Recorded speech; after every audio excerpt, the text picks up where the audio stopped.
Welcome to Turn the Page, the official podcast of the Syosset Public Library.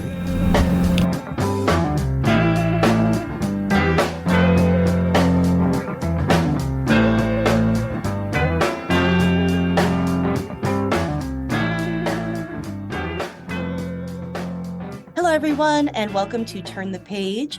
I am Jen. I am one of your hosts today, and I am joined by my illustrious colleague. Would you like to introduce yourself?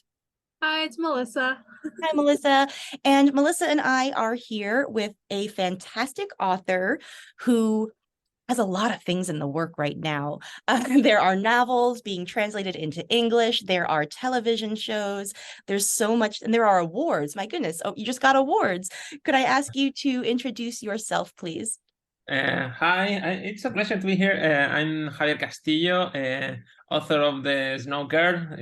I think is the most known novel, but I also have another five. So it's my first time just being published in English, and it's great to be here with you. So thank you for the invitation. Oh, great. Thank you.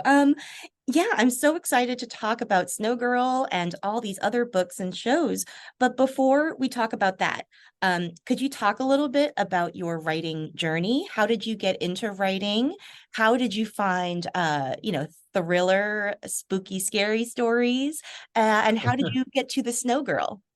Well, actually, I started writing like many years ago when I was a teenager. I remember I was reading a lot when I was really young, but there was one moment when when I was like 10 years old, I read. I remember it was more or less 10 years old. I read I don't know the name. The name in English I think is "And There Were None" by Agatha Christie. In that moment, but I was 10 years old. I was very young to read that book, but I was like shocked about being like tricked and lied that many times. So I started saying, "Oh, is this possible to lie in a book?" So I was like so shocked, and I started writing just to do the same. So I remember writing a short story after that, and very inspired by that book.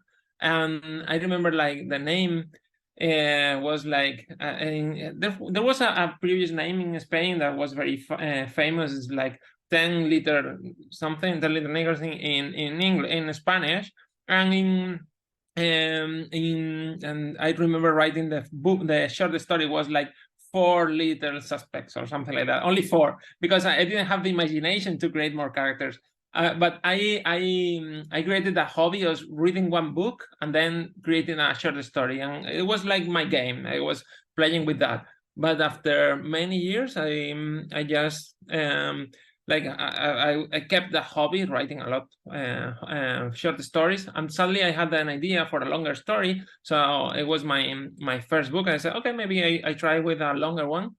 But I already was working in another place. I was working in finance. I had to commute like 45 minutes each day to work. So I took my laptop every day. So I took the train, and I was writing on the train every single day. And I finished my first book on the train. And suddenly it was very funny because when I finished my first novel, it was like, the name is "The Day That Sanity Was Lost." More or less, it would be the translation of the title. And I remember when I finished it, I sent it to four publishing houses in Spain, but one of them told me that they already received many manuscripts. So and they told me that they were about to tell me something like I had to wait 1 year to get an answer. So I said, okay, I don't need that. I'm already working, so I don't need to publish. So I will just upload the book to Amazon, to KDP online. And in that moment, I remember like I told my friends, okay, guys, I have one book. If you read it, it would be awesome. If you can leave me a review, it would be nice. But 2 weeks later, I came back to check if one of my friends has already reviewed the book, and suddenly it was the most sold book in Spain. It was a shock, and suddenly I have like my email.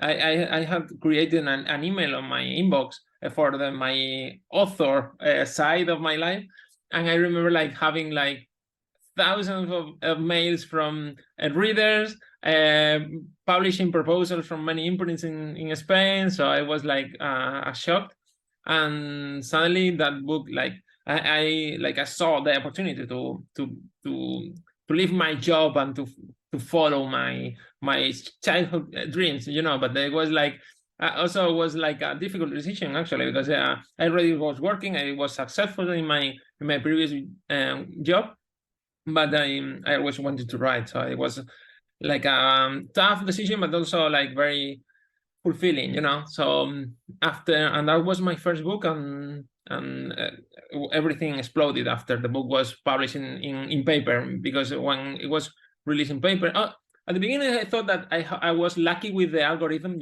like maybe Amazon has just put the book in front of everyone, and the people were buying it just because of, if you like that book, you will love this one, no? And I remember when the book was published in paper, it was like a shock. It was like every 2 days there was another edition of the book. And I remember like in 1 month I had already sold more than 50,000 books, and in 3 months 100,000. And suddenly it was like everyone was expecting me to do book signings, and I didn't do any one.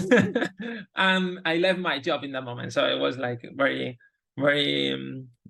shocking, the change of life. But now with the Snow Girl is my 5th book, and it became just 2 days before the lockdown in Spain. So imagine it was the unluckiest publishing release of a book ever, because suddenly all the bookstores were closed, and the book had just been released. But somehow, like in 4 weeks later after the first strong lockdown, people started buying books under the curtain, because in the States, but in Spain, the bookstores were closed during those days, and the bookstore owners were selling books under the curtain, and everyone was buying my book. So it became like the Snow Girl became the most sold book in Spain during the lockdown, and it was very special.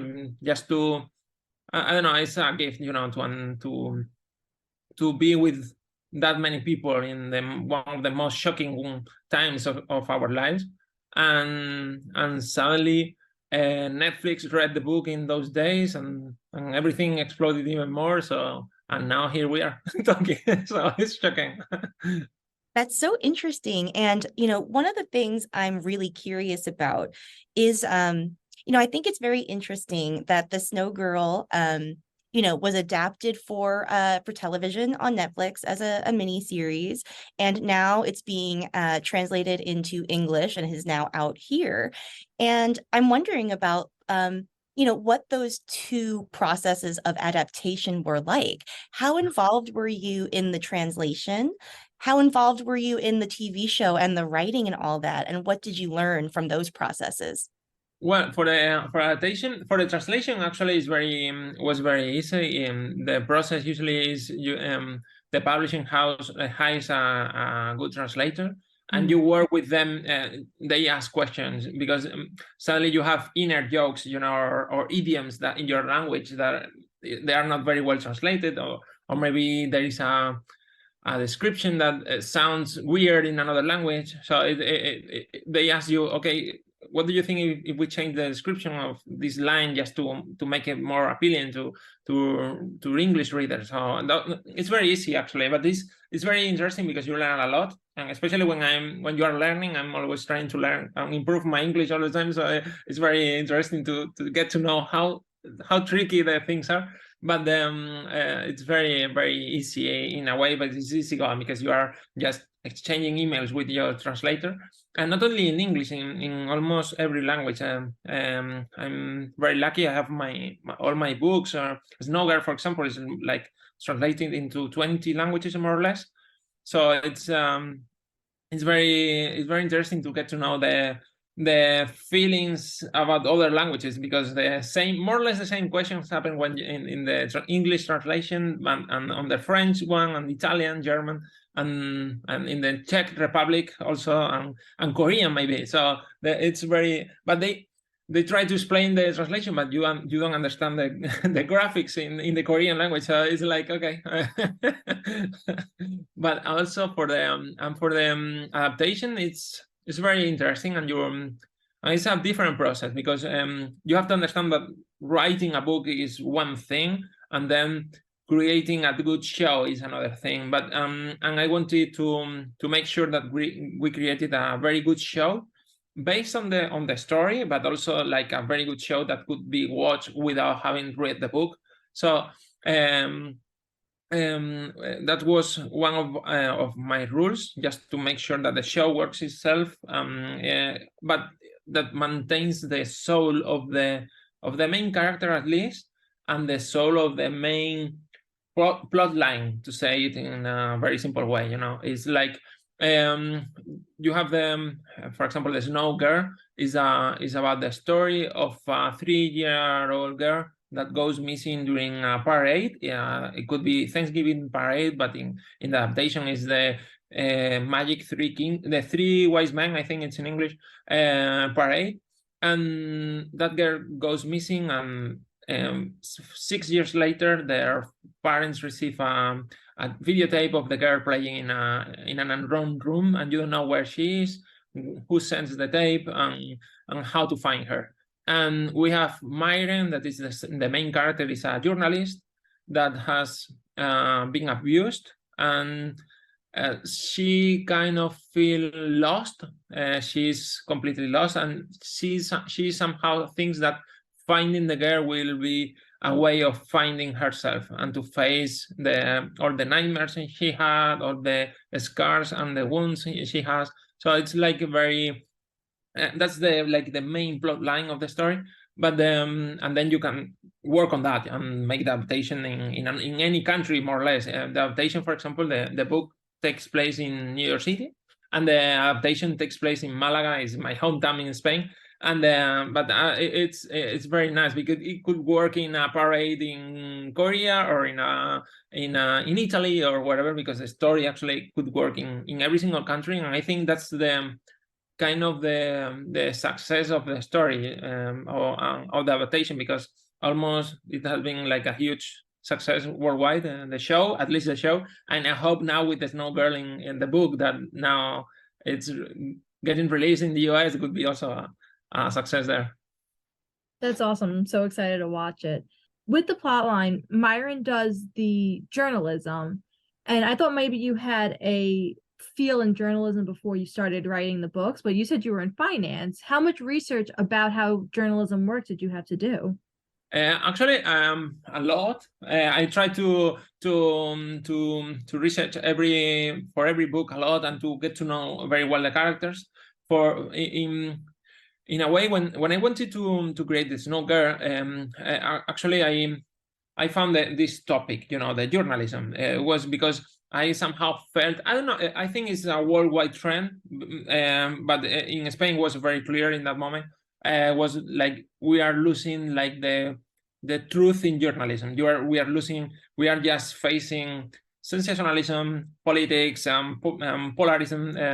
Everything is polarized. So we are like moving in a very weird way for destroying the journalism. No, I had that idea that we need like a very clear figure of a good journalist, and I created the character Myren. So I started digging inside how it works, how they behave, and how a very pure and truth researcher of the truth, a journalist trying to find the truth would work. And I created that ideal, and it's the character of Myren, but also she has many problems, and many it's very real, but also it's like very idealistic, and I try to investigate everything, just not just, for example, the setting, that it could be like New York City, and how the journalism works in New York City, but also how they release the news, how they try to print the news, at what time the imprint runs, so you have to get all the news before that time. So it's very very interesting. I do that for all my works. For example, in my last book in Spain, it's about a medical. It's about medicine student that has a heart attack, and in my last book in Spain, and I had to research about all the drugs that they need to take, and all the I don't know, she's studying medicine, so she has to speak like a student of medicine. So it's like very interesting to research, but I do that for all my work. So it's like it's a very funny process, because you get to know many things that you don't know, but you also and maybe that you don't use in the book, but you need to know them just to make the impression that you control everything, and the character could speak in any possible way, but because they know the language, you know. I think that's so interesting, because when you are researching all these different areas like journalism or medicine, you are kind of learning how to speak another language, or how to like exist in another little world, you know? So Exactly, and you need to know, even how many tablets they need to take during the morning when you are recovering of a heart transplant, and so that many things you need to know. So it's very funny. Like authors just have many different hats. They're like a jack of all trades almost. It's crazy. Exactly. But you don't actually what I do, and there are different kind of authors, but for example, in my case, when I start researching, I read a lot about the topics I want to write, but I don't take notice of, I don't write down any of them. I just try to remember as much as possible, but because when you're writing, you have all those things in your memory, and you start just remember the important things that creates a memory, a very real character, but you don't need to the details, because you can look for them back again. So and with the memory you can focus on the plot, because you don't have all the details, and then if you need the details you go back to them. But it's very interesting process. for the Snow Girl, you know, one of the things I love, because we're talking about the medicine field and journalism, like they're both fields that also require people to be good researchers, you know. So not only are you a good researcher in writing the story, but the characters are too, because they're also investigating, you know, hidden things. Exactly. You know. Yeah. And so, you know, with something like the Snow Girl, I think the reason, how you were saying before, that it's so universal and, you know, it could work in any country, I think that a part of that is probably because it just taps into fears that are so universal, like the safety of children or your child, No. or, you know, so when you're writing your stories, do you often find yourself sort of looking for the those instinctual fears that we kind of all, or are you going for like different things in different books? Usually I try to find different topics in every book. I try to focus on one thing, but I always try to focus on my own emotions and on my own feelings, because I have the impression that I don't know how to explain it, but I have this idea that I'm not different than any other one. You know, if I care about one topic, maybe somewhere there are people that care about that topic too. So I try not to overthink about that. You know, it's just I care about how the journalism is decaying. So I'm pretty sure many people out there are thinking about the same. So it's very easy. And to me, for example, it was the missing of Kira Templeton, the 3-year-old girl that goes missing in the Snow Girl. I'm a father of in that moment I was a father of a 3-year-old girl. So I said, okay, this is my biggest nightmare. So I was like, if that's my biggest nightmare, I'm pretty sure that there are people out there that has the same feeling, and I don't know if there are many. I don't think that could be a universal thing. I just write it for myself, you know, just to try to heal somehow my fears, you know.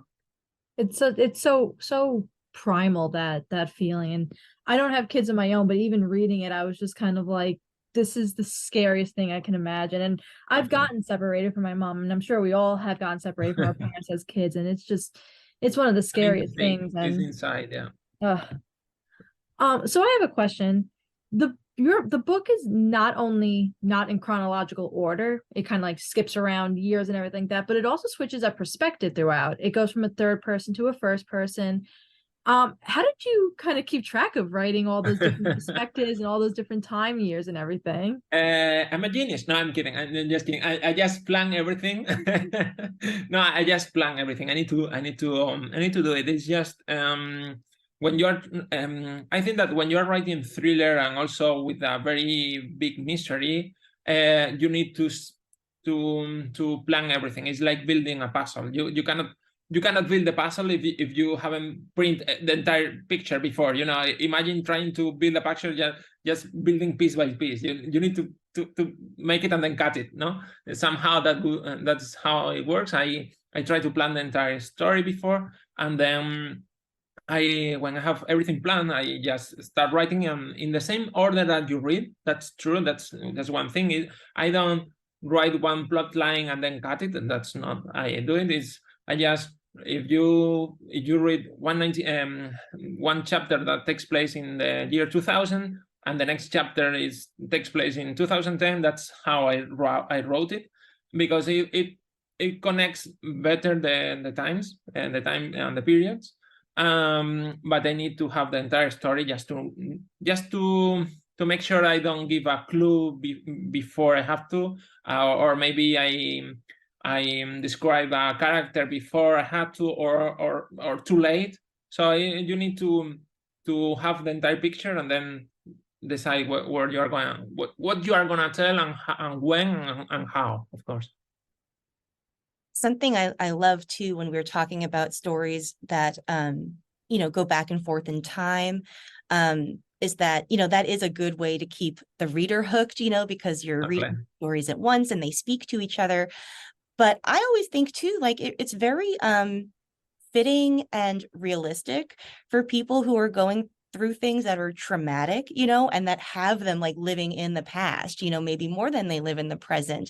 And so is that something that you think of too, like the emotional reality of like that fragmented time?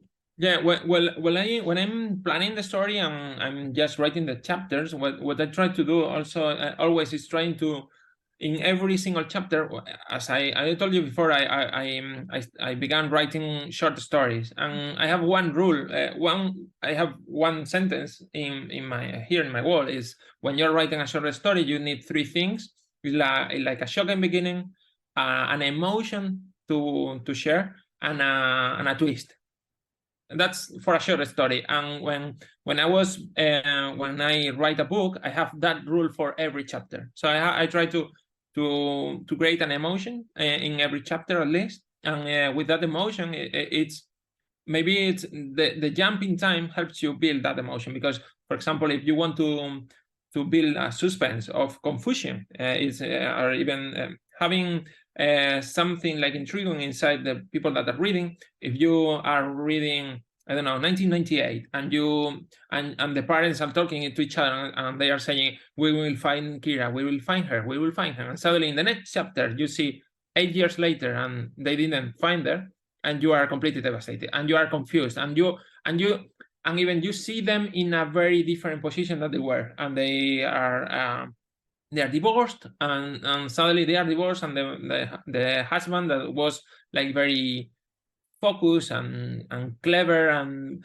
is drunk, and you see what has happened then to them to change that much. So you are confused, and you keep reading just because you get that emotion in that chapter, and just with the change of time, you also it's a way to create those emotions.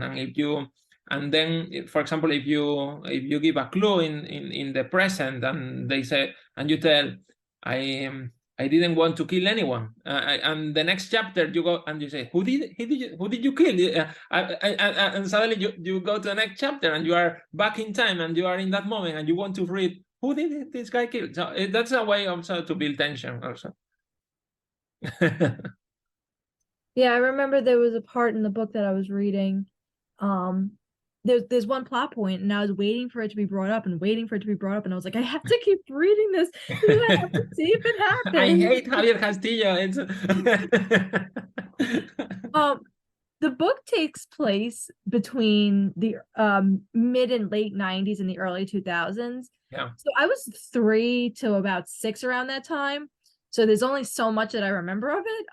How much of that like those time periods do you actually remember, and how much of it did you have to, I mean, we talked about it, you research a lot, so how much of that was like actually research that you had to go back and kind of there are things that needed to be researched. For example, to me, my childhood is different from the childhood of a kid from the United States, at least in the context of the things that, but the things we did as a child, in my case, for example, I was born in 1987, so I was like 11 years old in 1998, but I remember watching the Macy's parade. So for me, it's like those memories, like nostalgia, that nostalgia of being, I don't know, it feels old, but at the same time it feels new. And with the videotape, also reinforce that feeling of being in the past. So you feel that you are not in this moment right now. So you are investigating something from the past, but also you need to bring childhood memories to the people that read. For example, in here we have the videotape that is the physical object for those memories. Also, and the Macy's New York Parade. Even if you have been there already grown up, you have childhood memories just to seeing the balloons in Broadway, you know. But also you have very specific things. For example, the dollhouse. In the book, you have the dollhouse, and I needed to research which dollhouse were sold in the United States in those days, and because here in Spain we have some brands but not others, so it was like very interesting, and right now it's very easy to do it at least in those days, because everything is online. You can research from and also the libraries do a very good job for you, because they have like an incredible amount of books, encyclopedias and everything, and even catalogs of toys. So it's incredible. So thank you so much for joining us. This has been really great. What's in the works for you now? What are you working on right now? Well, right now I'm writing, helping with the adaptation of the second season of The Snow Girl. It would be on Netflix. I hope next year. Could be The Soul Game. It's the second book. Will be released also in English soon. I think is next month. The book will be released in English, and the show will be next year, I think. And also I'm working on an adaptation of The Crystal Cuckoo. The Crystal Cuckoo is the one from the medicine student that I told you before. Is gonna be also a show with Netflix. And now I'm writing, or at least I try, because it's impossible with the promotion everywhere in the world. I try. I'm just working on my third book for Miren. That would be like the final book of the series. I hope it will be released next year in Spain, at least, and then I hope soon in United States too. But I don't know the date. So, but for the next book will be the Miren one. Cool. This is so much fun. Hopefully we can have you back with a couple other book interviews. Yeah, whenever you want. Yeah. Good luck. Yeah, good luck, because we want you to come back and talk about them when they're done. So thank you so much. Thank you. No problem. Okay, so listeners, please check out The Snow Girl and The Soul Game and all the other books in all of their forms on television, in book form. Get the ebook and the paper book. Get all of them. Audio libro too. Audiobook. Thank you so much. It is now time to close this chapter. It's time to close this chapter of Turn the Page. Join us for the next episode.